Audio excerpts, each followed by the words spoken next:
बिस्मिल्लाहिर्रहमानिर्रहीम, अस्सलाम वालेकुम। राना शमीम समेत तमाम फरीकैन पे 7 जनवरी को इस्लामाबाद हाई कोर्ट की जानिब से फर्द जुर्म आयद की जाएगी। आज केस की समाअत के दौरान अदालत ने राना शमीम का लंदन में लिखा गया बयान हल्फी बंद लफाफे में पेश किया, जो अंग्रेजी रोजनामा दी न्यूज़ में खबर शाया होने के 1 महीने बाद पेश किया गया।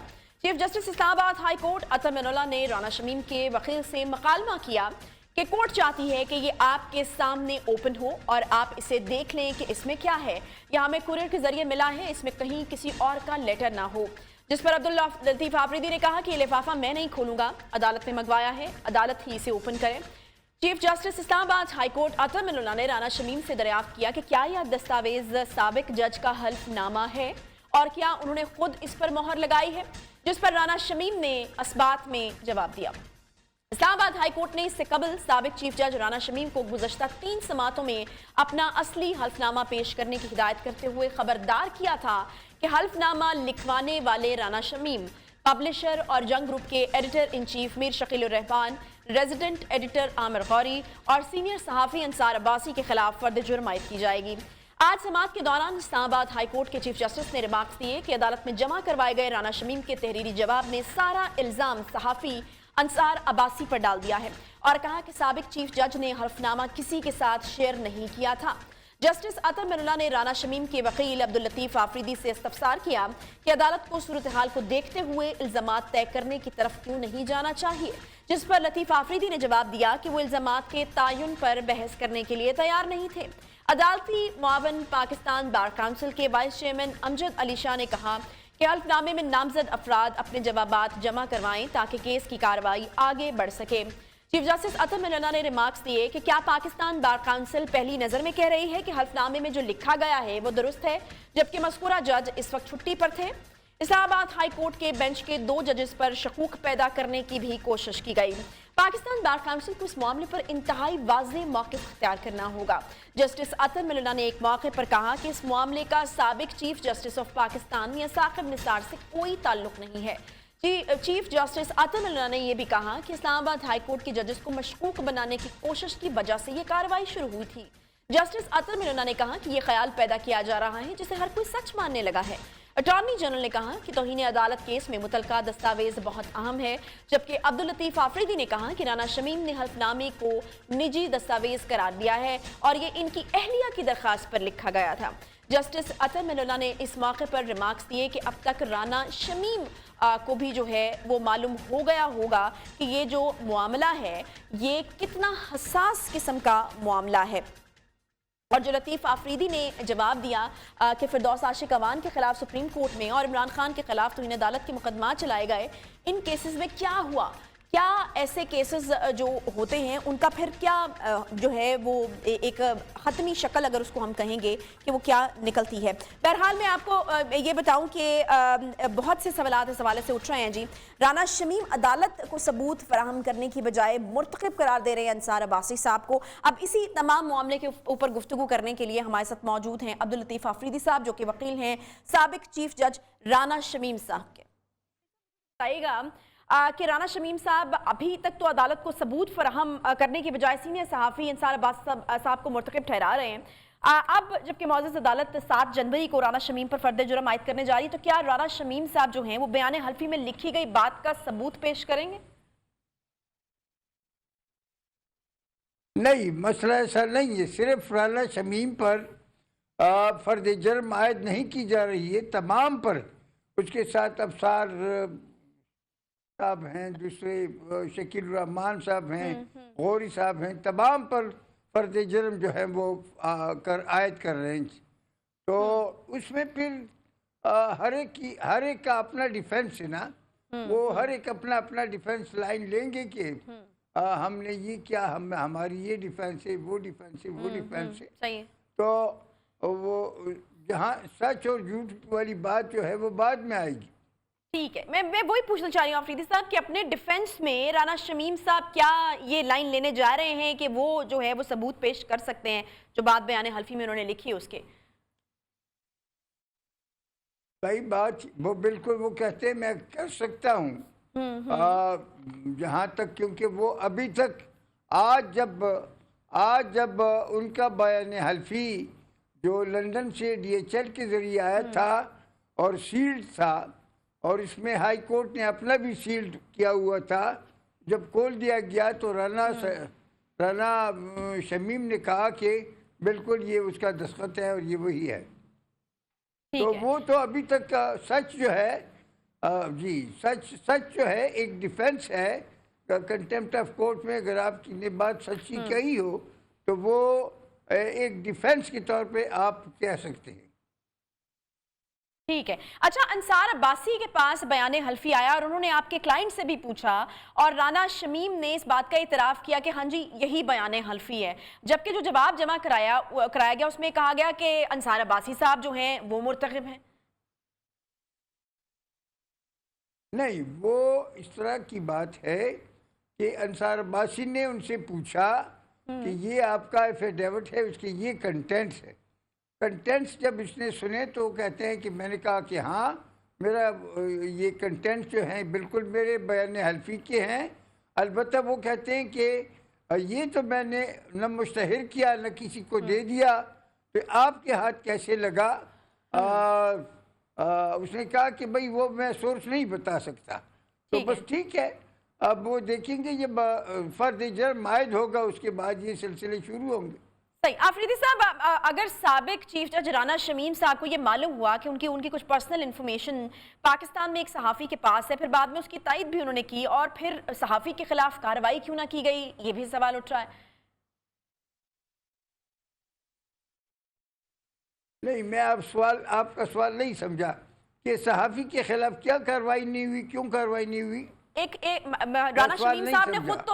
رانا شمیم صاحب نے خود تو یہ انفارمیشن، انصار عباسی کے پاس وہ انفارمیشن موجود تھی، رانا صاحب کو جب علم ہوا کہ وہ پرسنل انفارمیشن اس صحافی کے پاس موجود ہے، تو صحافی کے خلاف کارروائی کیوں نہیں کی گئی؟ کوئی کارروائی کی جا سکتی تھی ان کی طرف سے، اور اگر کی جا سکتی تھی تو کیوں نہیں کی گئی؟ سوال میرا یہ آفریدی صاحب۔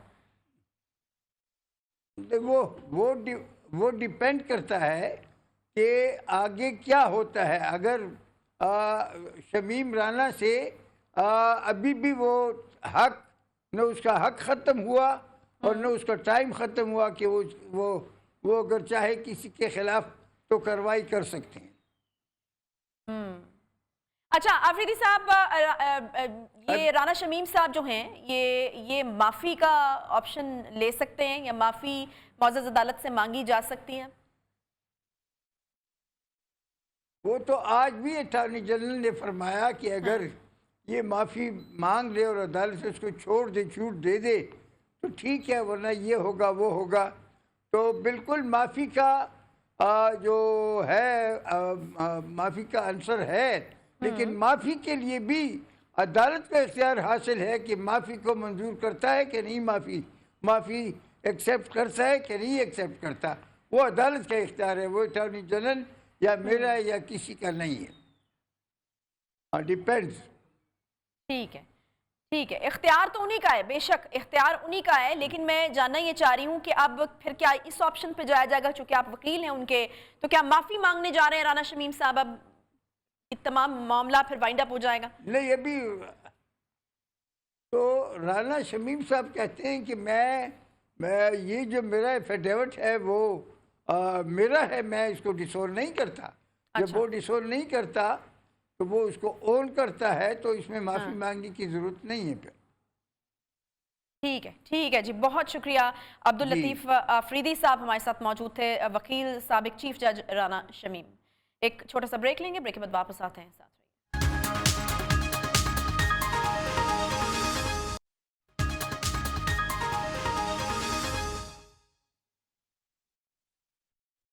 ویلکم بیک جی۔ قومی سلامتی کمیٹی کے بعد آج وفاقی کابینہ نے ملک کی پہلی نیشنل سیکیورٹی پالیسی کی منظوری بھی دی ہے اور کہا ہے کہ اس پالیسی کا مقصد پاکستان کے شہریوں کو معاشی تحفظ جو ہے وہ فراہم کرنا ہے۔ آپ کو یہ بتائیں کہ وفاقی کابینہ نے قومی سیکیورٹی پالیسی 2022 تا 2026 کی منظوری دے دی ہے، جس کا محور پاکستان کے شہریوں کا معاشی تحفظ ہے۔ شہریوں کے معاشی تحفظ سے ملک کی سلامتی یقیناً منسلک ہے۔ وفاقی وزیر اطلاعات و نشریات فواد چودھری کے ہمراہ ایک مشترکہ میڈیا بریفنگ میں کابینہ اجلاس کے فیصلوں کے بارے میں آگاہ کیا جی۔ مشیر برائے قومی سلامتی ڈاکٹر मोईद यूसुफ साहब ने, और उनका कहना था कि पॉलिसी में कौमी सलामती के मजमूई पहलुओं पर तवज्जो मरकूज की गई है और इक्तिसादी पॉलिसी का जो बुनियादी है मरकज़ जो है वो होगी। मजबूत मईशत, दिफाई और इंसानी सलामती पर मज़ीद अखराजात को जो है वो यकीनी बनाई जा सकेगी। यकीन फाइनेंसेस जो हैं वो एक बड़ा इंपॉर्टेंट फैक्टर है, चाहे ज़िंदगी का ही कोई शोबा क्यों ना हो, ये तो पूरी वो जो है कौमी सलामती की पॉलिसी है। बैरूनी इक़दामात के हवाले से पॉलिसी का मकसद अमन है। नेशनल सिक्योरिटी पॉलिसी के तहत हमआहंगी के लिए मुल्क ने अपने सकाफती और नस्ली तनूं के सबसे अहम पहलू की निशानदही की है। खारजा अमूर के हवाले से हमारा मकसद हमसाया ममालिक और दीगर ममालिक के साथ अमन है, जबकि तालीम को भी मईशत का हिस्सा जो है वो बनाया गया है। पॉलिसी के दीगर अनासर खुद मुख्तारी, इलाकाई सालमियत पर भी रोशनी डाली उन्होंने, और उन्होंने कहा कि जो दिफा और फौजी सलामती से मुतालिक हैं, क्या ये पहली दफ़ा हुआ है कि एक ऐसी हुकूमत जिसको मुआशी महाज पर मुख्तलिफ मसाइल का सामना है और वसाइल की कमी भी है, वो सिक्योरिटी को मईशत से जोड़ रही है, जबकि दूसरी तरफ पीपल्स पार्टी के सेनेटर रज़ा रुबानी साहब ये कहते हैं कि हुकूमत को चाहिए था कि इसको पार्लियामेंट में डिस्कस किया जाता और तमाम जमातों को एतमाद में लिया जाता। ये एक रेगुलर किस्म का एक गिला हो गया जो कि अपोजिशन हमेशा करती है, और हर मुद्दे के ऊपर जो है वो किया जाता है कि अपोजिशन को एतमाद में लेना चाहिए था, पार्लियामेंट में उसके ऊपर जो है वो बहस भी होनी चाहिए थी। बहरहाल इस पर गुफ्तगू करने के लिए हमारे साथ मौजूद हैं जी साबिक सेक्रेटरी दिफा lieutenant general retired Naeem Khalid Lodhi sahab. बहुत शुक्रिया जो है सब शो में ज्वाइन करने के लिए। मुझे ये बताइएगा कि जब भी नेशनल सिक्योरिटी पॉलिसी की बात की जाती है तो जहन में दिफाई मामलात आते हैं, अंदरूनी या बैरूनी सिक्योरिटी चैलेंजेस, स्ट्रेटेजिक रिलेशंस की बात होती है, मगर आज मुशीर जो हैं बराए कौमी सलामती डॉक्टर मोईद यूसुफ साहब, उन्होंने कहा कि जो नेशनल पॉलिसी हमने मंजूर की है वो इकोनॉमिक बेस्ड होगी। क्या लगता है आपको ये जो एक चेंज हम देख रहे हैं ये इस वजह से है क्योंकि इस वक्त ये वक्त की ज़रूरत है आपके ख्याल में? बहुत शुक्रिया जी। सबसे पहले तो मेरा ख्याल है कि मोईद यूसुफ साहब को मुबारकबाद देनी चाहिए कि उन्होंने ये पॉलिसी एक प्रॉपर रिटन फॉर्म में निकाली है। पहले ये कुछ ज़ुबानी कलामी चलती थी जैसे भी है, लेकिन ये बात हरगिज़ नहीं है कि पहले ये समझा जाता था कि सिक्योरिटी का मतलब सिर्फ टैंक और बंदूकें और जहाज़ हैं और बाकी चीज़ों को सिक्योरिटी से निकाल दिया जाता था, जैसे तालीम है या हेल्थ है या इवन एनवायरनमेंट है। ये हर जगह मतलब आज भी अगर आप सिलेबस उठा के देख लें नेशनल डिफेंस यूनिवर्सिटी का, जहाँ जिसके लफ्ज़ के साथ डिफेंस लगा हुआ है, तो वो भी सिक्योरिटी को ज़रा एक्सपेंडेड मीनिंग में देखते हैं, जिसमें ये तमाम चीज़ें शामिल हैं, एजुकेशन, जस्टिस एंड एवरीथिंग। लेकिन एक बात बिल्कुल दुरुस्त है कि पहले इस किस्म की कोई डॉक्यूमेंटेड पॉलिसी नहीं थी। इसको मेरा अपना ख्याल ये है कि अगर एपेक्स नेशनल पॉलिसी सिर्फ कहा जाए और सिक्योरिटी का लफ्ज़ अंदर से निकाल दिया जाए, क्योंकि लोगों को गलतफहमी में मुब्तला करता है। अच्छा। तो जी, तो अगर इसको कॉम्प्रिहेंसिव नेशनल पॉलिसी कह दिया जाता तो शायद वो ज्यादा बेहतर था। और मैं जब एनएसए था थोड़ी देर के लिए, तो मैंने यही सजेस्ट किया था कि इसमें से सिक्योरिटी का लफ्ज निकाल दें, क्योंकि सब ये समझते हैं कि ये फौज ने बनाई है और ये फौज के मतलब है, जबकि असल में ऐसा कभी भी नहीं था और अब भी नहीं है।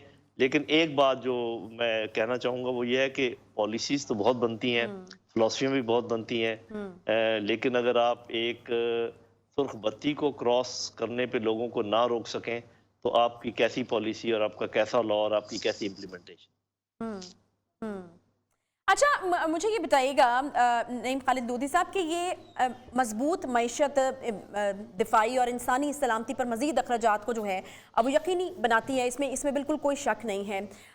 एक चीज़ जिसके ऊपर बहुत ज़्यादा क्रिटिसिज्म होता है हुकूमत के ऊपर कि ये जो स्लो डाउन कर दिया गया है सी पैक को, ये एक बड़ी कोताही है, और शायद अगर हम इसके ऊपर अगर तवज्जो देते या काम करते तो शायद इस नहज पर जो है वो नहीं पहुंचते। तो इस बारे में क्या कहेंगे? जी देखें, पहली बात तो ये कि ये क्या ये मफरूज़ा है या ये हकीकत है कि सी पैक स्लो हुआ है, ये तो कोई बताए जो सी पैक से मुंसलिक, जैसे वहाँ पर जो भी मौजूद हैं खालिद साहब, उनको चाहिए कि ये बात क्लियरली बताएं कि स्लो, और फिर ये भी पता लगाना ज़रूरी है कि स्लो पाकिस्तान की वजह से हुआ है या चीन की वजह से हुआ है, और अगर दोनों में से किसी भी वजह से हुआ है तो क्या किसी तीसरे मुल्क के इन्फ्लुएंस की वजह से हुआ है या कोई अपने मसाइल है।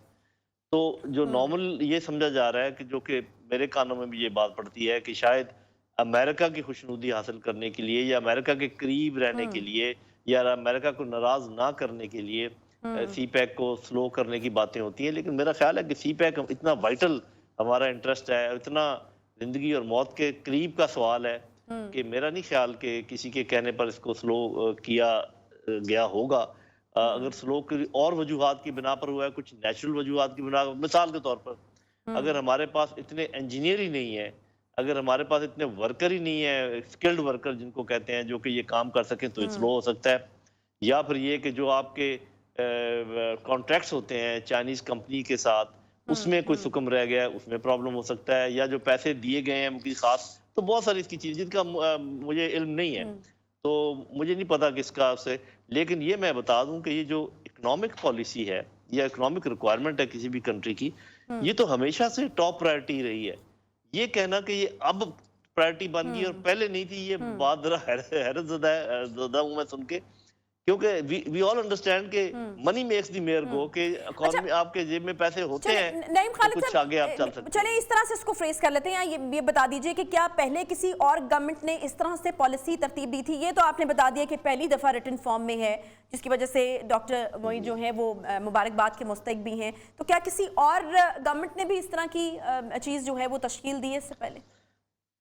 جی, جیسے یہ پالیسی جو ہے, یہ انہوں نے خود بھی کہا ہے کہ یہ 2014 سے اس کے اوپر کام ہو رہا ہے. اور جیسے میں نے آپ کو بتایا کہ سرتاج عزیز صاحب کے زمانے میں کام شروع ہوا, جب وہ نیشنل سیکورٹی ایڈوائزر تھے, he was the first one. اس کے بعد جنرل ناصر جنجوعہ نے اس کے اوپر کام کیا, میں نے اس پہ کام کیا, میں بھی انٹرم سیٹ اپ میں نیشنل سیکورٹی ایڈوائزر تھا, اور میں نے ہی جا کے یہ بات بتائی معید یوسف صاحب کو کہ ایک اس قسم کا پالیسی ڈاکومنٹ پڑا ہوا ہے آپ کے دفتر میں, جو کہ ہم کمپلیٹ کر کے گئے ہیں. اس کو انہوں نے اٹھایا ہے, دوبارہ نوک پلک سنواری ہے, اور دوبارہ لوگوں کی انپٹ لی ہے, اپنے صاحب ذرا اپنے طریقے سے اس کو بنایا, تو صحرا تو انہی کے سر جاتا ہے. لیکن یہ ایک روح رواں رہا ہے تمام حکومتوں کے دور میں, لیکن ریٹن فارم میں ایسے نہیں تھا.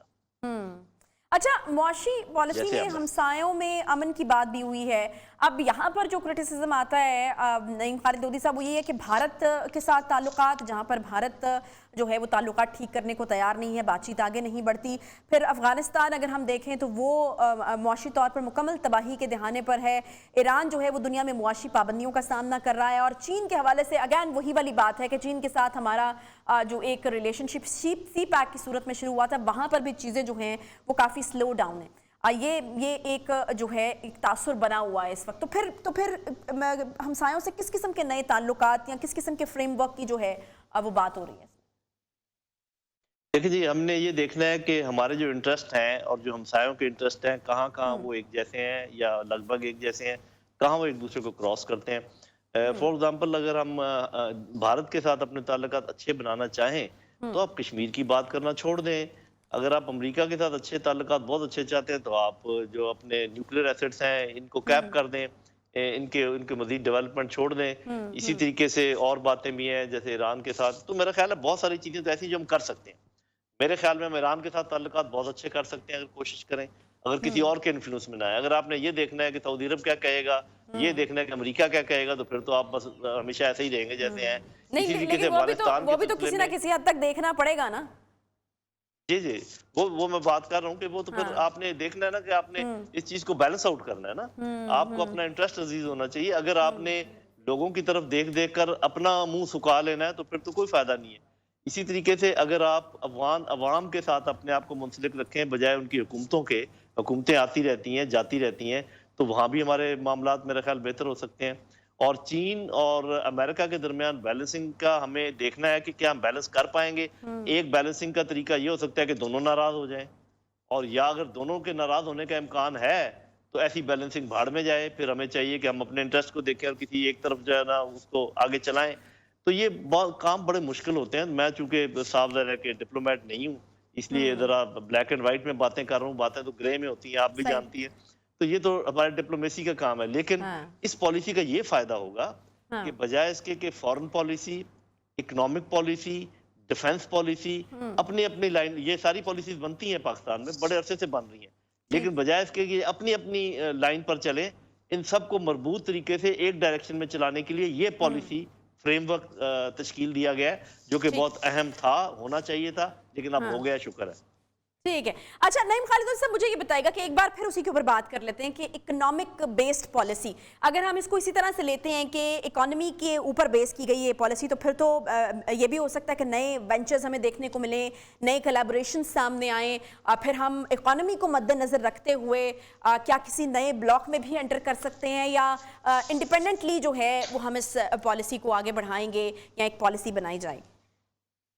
دیکھیں جی, اکنامک پالیسی تو کبھی بھی اکیلی چل ہی نہیں سکتی. یہ تو گندی ہوئی ہے آپ کی پولیٹیکل پالیسی کے ساتھ, جس کو فورن پالیسی آپ کہہ لیں, اور آپ کی ڈیفنس پالیسی کے ساتھ. آپ کی یعنی کہ اسٹریٹجی کہ آپ کس جگہ پر ہیں, آپ کو کن لوگوں کے ساتھ آگے بڑھنا ہے, کن لوگوں کے ساتھ آگے نہیں بڑھ سکتے, آپ کی پالیٹکس کے کون دوست ہیں کون دوست نہیں ہے, اس کے حساب سے اکانومی آگے چلتی ہے.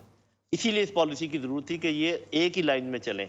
اور یہ کہنا کہ اب دور اکنامکس کا ہے اور پہلے کبھی نہیں تھا, جب سے انسان نے ہوش سنبھالا ہے پہلے کبھی کی بات نہیں ہے نعیم خالد لودھی صاحب, لیکن چونکہ اس دفعہ اسپیسیفائی کر کے کہا گیا کہ اکانومی کے اوپر بیسڈ کرے گی, تو پھر اس طرح کے سوالات جنم لیتے ہیں کہ اکانومی کے اوپر اگر بیسڈ کرے گی تو پھر اسی کو پرائورٹائز کیا جائے گا اور پھر اس کے مطابق فیصلے ہوں گے, پھر اس کے مطابق وینچرز ہوں گے یا کولیبریشنز ہمیں نظر آئیں گے. جی بالکل لگتا تو ایسے ہے, لیکن اس کا اگر تو اس کا یہ مطلب ہے, مثال کے طور پہ ہندوستان ہمارے ساتھ ٹریڈ کرنے پر تیار ہے, ہم ان کے ساتھ ٹریڈ کرنے پر تیار ہیں اگر کشمیر کو ایک سائڈ پہ رکھ دیں. تو اگر اس پالیسی کا یہ مقصد ہے, جو کہ نہیں ہوگا میرے خیال میں, آپ اپنے انٹرسٹ کو تو کمپرومائز نہیں کر سکتے.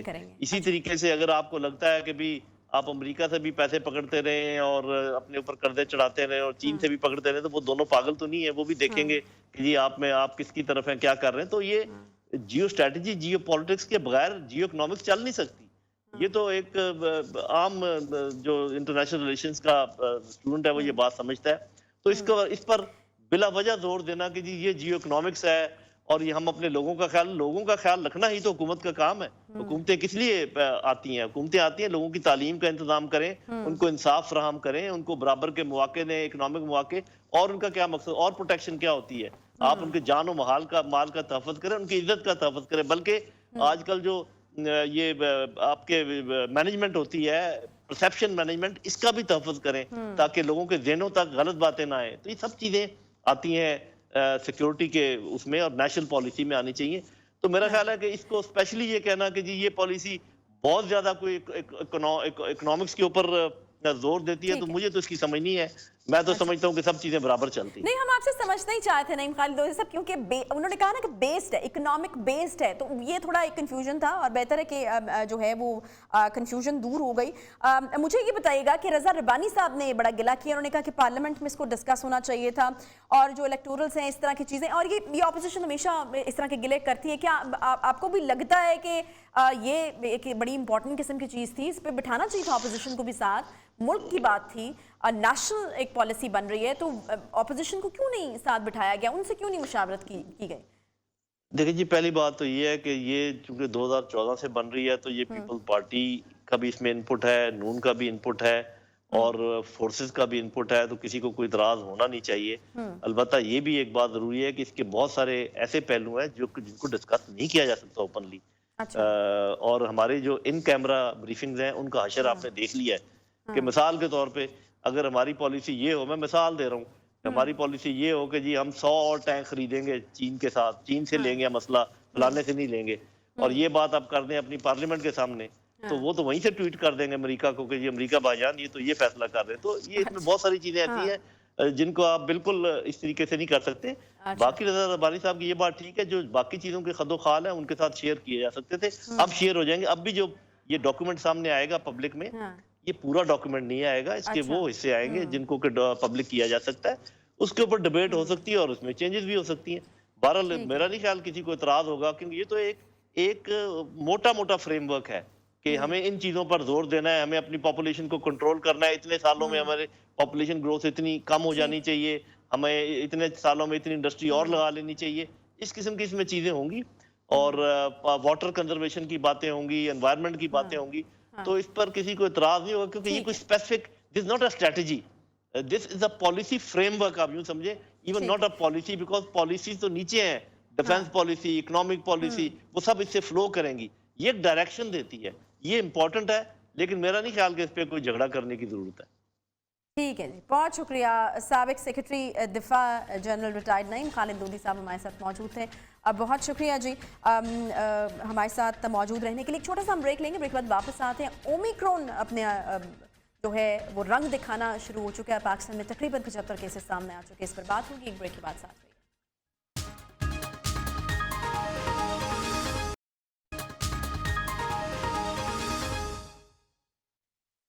दुनिया भर में कोरोना वायरस की नई किस्म ओमिक्रॉन का फैलाव मुसलसल बढ़ रहा है। अमेरिका, कनाडा, ऑस्ट्रेलिया और यूरोप में ओमिक्रॉन वायरस खासे मसाइल पैदा कर चुका है, जिसके पेश नज़र दुनिया भर में कमर्शियल एयरलाइंस कंपनीज ने तकरीबन 6000 परवाजें मनसूख कर दी हैं। दुनिया भर के ममालिक कोरोना वायरस की इस नई किस्म ओमिक्रॉन पर काबू पाने के लिए हर मुमकिन कोशिश कर रहे हैं, जबकि पाकिस्तान में अभी तक कोरोना के 22 हलाकतों का सिलसिला जारी है। पाकिस्तान में गुज़श्ता 48 घंटों के दौरान कोरोना के 360 नए केसेस सामने आए हैं, जबकि मजीद 10 अफराद जान की बाजी हार गए हैं। जबकि ओमिक्रॉन ने भी पाकिस्तान में अपने पंजे गाड़ने शुरू कर दिए हैं। ओमिक्रॉन इस्लामाबाद, कराची और बलूचिस्तान के बाद अब लाहौर में भी इसके जो केसेस हैं वो सामने आ रहे हैं। ओमिक्रॉन की नई किस्म पाकिस्तान में भी, कोरोना की जो नई किस्म है ओमिक्रॉन, पाकिस्तान में भी अब इसका खतरा बढ़ने लगा है। ओमिक्रॉन के तकरीबन 75 केसेस की अब तक तस्दीक हो चुकी है। कराची में इनकी तादाद 33 है, इस्लामाबाद में 17 है, जबकि लाहौर में इसके 13 केसेस सामने आए हैं। अब हैरत की बात यह है कि सिर्फ 12 मरीजों ने बैरून मुल्क सफ़र किया, बाकी मुतासरीन की कोई ट्रैवल हिस्ट्री नहीं है। कौमी इदारा सेहत की रिपोर्ट के मुताबिक पहला केस 13 दिसंबर को कराची में रिपोर्ट हुआ। दुनिया भर के माहिर मुआशियात का कहना है कि अगर ओमिक्रॉन को संजीदगी से ना लिया गया तो मईशत पर इसके मनफी असरात मुरतब होंगे, जबकि पाकिस्तान में हुकूमती रवायती जो गफलत है उसका मुजाहरा हो रहा है और ना ही अवाम संजीदगी का मुजाहरा कर रही है। क्योंकि गुज़श्ता रोज़ सियालकोट का ही वाक़या ले लीजिए, जहाँ पर इंटरनेशनल एयरपोर्ट पर सियालकोट के निजी एयरलाइन से साउथ अफ्रीका के शहर केप टाउन से आने वाले 13 मुसाफिर करंतना सेंटर में पहुंचने से कबल ही फरार हो गए और शुबा है कि फरार होने वाले ओमिक्रॉन के कैरियर हो सकते हैं। 13 मुसाफिरों का अचानक से गायब हो जाना किसकी गफलत है? पूरी दुनिया में ओमिक्रॉन की रोकथाम के लिए सख्त इकदाम किए जा रहे हैं, जबकि हमारे यहाँ अभी तक कोई मैकेनिज्म उस तरह से वज़ा नहीं हुआ है। अगर खुदा न खास्ता ओमिक्रॉन फैल गया तो हमारी मुल्की मईशत इतनी मुस्तहकम तो नहीं कि इसका मुकाबला कर सकें। हुकूमत ओमिक्रॉन को लेकर कितनी संजीदा है, इस पर हम बात करेंगे। हमारे साथ मौजूद हैं पार्लिमानी सेक्रेटरी नौशीन हामिद साहिबा। बहुत शुक्रिया डॉक्टर साहिबा शो में ज्वाइन करने के लिए। डॉक्टर साहिबा मुझे ये बताइएगा कि अभी 73 के करीब केसेस कहा जा रहा है कि रिपोर्ट हो चुके हैं, रफ्तार क्या है, कितने दिनों में ये 73 केसेस जो हैं वो रिपोर्ट हुए?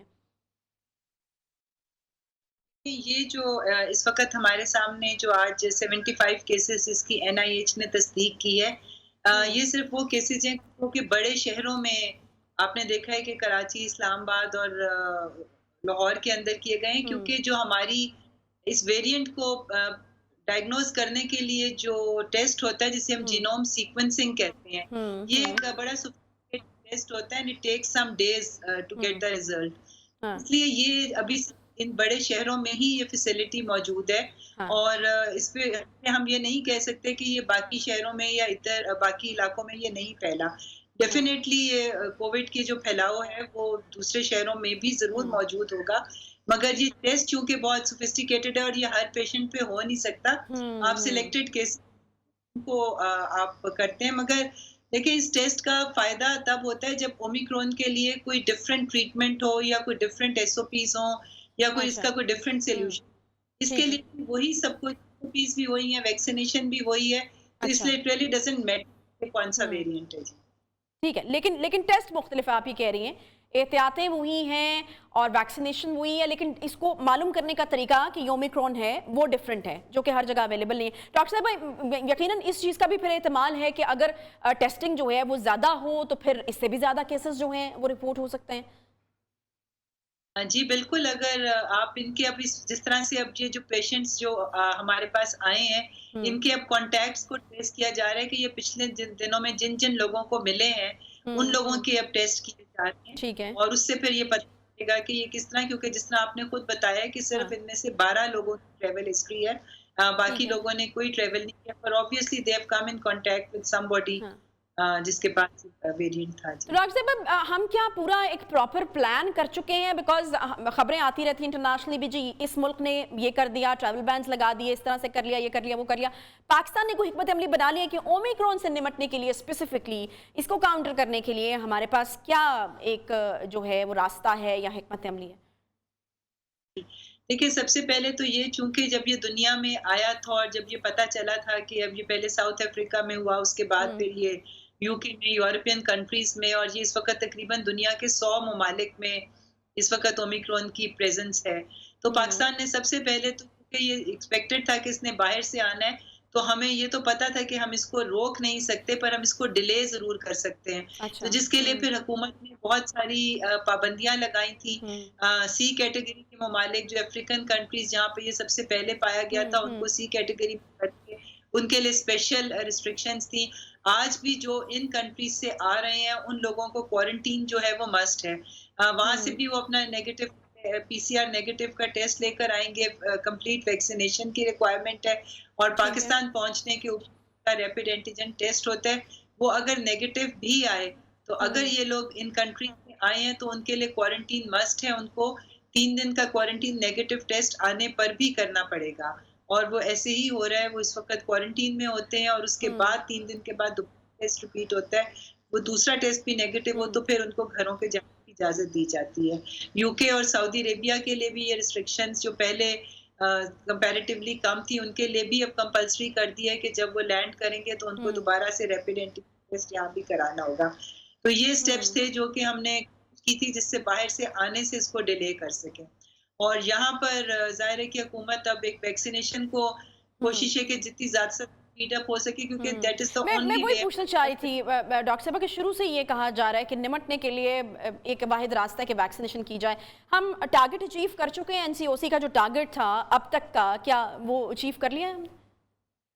नहीं जी, अभी देखिए, हमारी पहले टारगेट था कि हमने 70% ऑफ द एलिजिबल पॉपुलेशन को करना है। और जिस तरह आपको पता है कि एलिजिबल पॉपुलेशन पहले 18 प्लस की थी, मगर जैसे जैसे दुनिया में वैक्सीनेशन यंगर एज ग्रुप्स के लिए खुली, तो पाकिस्तान ने भी फिर अपनी जो था वो 12 प्लस के लिए कर दिया, ठीक है। जिससे जो हमारी एलिजिबल पॉपुलेशन थी उसकी परसेंटेज बढ़ बढ़ गई, गई। ज्यादा वो हो गया। इसलिए वो टारगेट जो है, अभी हमने तकरीबन कोई 48% के करीब ऑफ एलिजिबल पॉपुलेशन को कंप्लीटली वैक्सीनेट अच्छा। कर लिया है। हाँ जी, तो अभी और ठीक है। 56% लोग हैं जिनको कम से कम एक डोज जो है वो लग चुकी हुई है जी। ठीक है डॉक्टर साहब, क्योंकि मुख्तलिफ ममालिक में हमने देखा, हमारे यहाँ तो आप ये कह रही हैं कि अभी जो एलिजिबल पॉपुलेशन है उसको ही 48% तक हम लगा सकें, लेकिन हमने कुछ ममालिक में देखा कि जैसे ही ओमिक्रॉन आया तो वहाँ पर सजेस्ट किया जाने लगा कि बूस्टर शॉट्स को लगवाया जाए। तो हमारे यहाँ कोई एज ग्रुप ऐसा भी है जिसको अब ये हुकूमत की तरफ से सजेस्ट किया जाएगा कि बूस्टर शॉट लगाना चाहिए, या इस तरह की कोई एडवाइजरी आ सकती है? नहीं जी, already 50 plus front line health care workers और जो इम्यूनो कॉम्प्रोमाइज लोग हैं, उनकी बूस्टर डोजेस तो 2-1 महीना पहले शुरू हो चुकी हुई है गवर्नमेंट के तमाम सेंटर्स के ऊपर। और 1 जनवरी से ये जो बूस्टर डोज है, ये 30 प्लस के लिए भी खोली जा रही है। इसलिए मेरी आपके तवज्जुह से यही है कि जिन लोगों की 6 मंथ से ज्यादा टाइम हो गया हुआ वैक्सीनेशन हुए हुए, तो वो बूस्टर डोज के लिए अपने करीबी सेंटर पर जाएं। इस वक्त हुकूमत की तरफ से वाफिर मिकदार में वैक्सीन का इंतजाम है और सेंटर्स पे ये मौजूद है। तो 50 प्लस के लिए तो पिछले 1 महीने से खुली है, 30 प्लस के लिए 1 जनवरी से भी खुल जाएगी। सही। अच्छा डॉक्टर साहब, ये सियालकोट में एक बड़ा अनफॉर्चुनेट वाक़या हुआ है कि वहाँ पर इंटरनेशनल एयरपोर्ट से जो हैं कुछ लोग फरार हो गए हैं करंटीना सेंटर जाने से पहले ही। तो ये तो एक बड़ा केयरलेसनेस एक सामने आ रही है। क्या अपडेट है इसके ऊपर? क्या ट्रैक किया जा रहा है उनको पकड़ने के हवाले से क्या हिकमत अमली बनाई जा रही है? जी, डेफिनेटली ज़ाहिर है उनको ट्रेस किया जा रहा है, और इसमें मैं समझती हूँ कि हुकूमत की तो ज़िम्मेदारी थी, मगर ये कोई क्रिमिनल्स नहीं थे कि जिनको कोई बहुत ज़्यादा पुलिस की और उस कस्टडी में या उनको कोई बंद वैन्स में ले जाया जाता। ये हर शख्स का अपना कौमी फरीज़ा भी होता है कि अगर वो इन्फेक्टेड हैं, तो वो बाकी लोगों की सेफ्टी के लिए वो हुकूमती हदायत पर अमल करते, और जो हुकूमत ने क्वारंटीन के लिए उनके लिए फैसिलिटी प्रोवाइड की थी, उनको वहाँ जाना चाहिए। तो ज़ाहिर है कि ठीक है, सिक्योरिटी का वो हुआ है, मगर ये इनकी अपनी भी ज़िम्मेदारी थी, क्योंकि उनको कोई हमने लॉकअप में या कोई उस तरह तो नहीं रखना था, या कोई पुलिस की वो वैन्स वालों में तो नहीं लेके जाना था। तो उनकी अपनी रिस्पॉन्सिबिलिटी भी थी, ऐसे पाकिस्तानी ज़िम्मेदारी अपना सबूत देते शहरी होने का। लेकिन ये शोर करना तो यकीनन हुकूमत का काम है कि कोई इस तरह की चीज़ ना हो, और अगर हो गई है तो फिर उन लोगों को प्रॉपरली ट्रेस किया जाए और जो है वो, ताकि यकीनन ये बड़ा ख़तरनाक हो सकता है।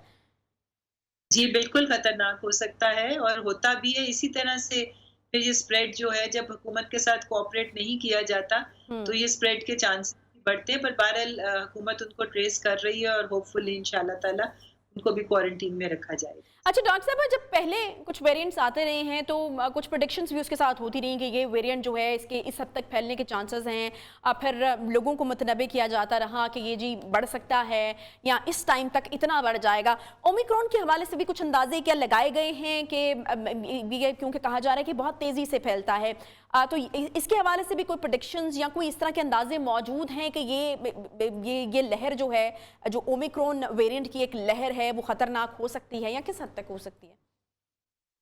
देखिए जी, ओमिक्रॉन के बारे में सबसे पहले तो मैं आपको ये बताऊं कि अभी तक जो हमारे पास क्लिनिकल डाटा आया है उसमें ये देखा गया है कि जैसे दुनिया में जहां ये मौजूद है कि इसकी ट्रांसमिसिबिलिटी तो ज्यादा है, इसका फैलाव ज्यादा तेजी से होता है, मगर डिजीज की सिवियरिटी जो है वो डेल्टा वेरिएंट से कम है। और अभी तक जो बाहर के ममालिक से, पाकिस्तान में तो अभी तक अल्हम्दुलिल्लाह कोई डेथ ओमिक्रॉन से रिपोर्ट नहीं हुई, मगर बाहर के ममालिक डेथ्स रिपोर्ट हुई है, उनका रेशियो डेल्टा वेरिएंट के मुकाबले में कम है। तो इसलिए मगर एक रफ सा अंदाजा ये है कि जनवरी की सेकेंड वीक में हम लोग इसमें केसेस में जो है एक वाज़ेह इजाफा देख सकते हैं, मगर ये बहुत हद तक डिपेंड है लोगों के रवैयों के ऊपर। तो लोग जिम्मेदारी का सबूत देंगे तो हम इससे बच भी सकते हैं। ठीक है, बहुत शुक्रिया जी। पार्लिमानी सेक्रेटरी डॉक्टर नौशीन हामिद साहिबा हमारे साथ मौजूद थी। इसके साथ ही प्रोग्राम का वक्त यहाँ पर ख़त्म होता है। इंशाल्लाह आपसे कल मुलाकात होगी। ख्याल रखिए।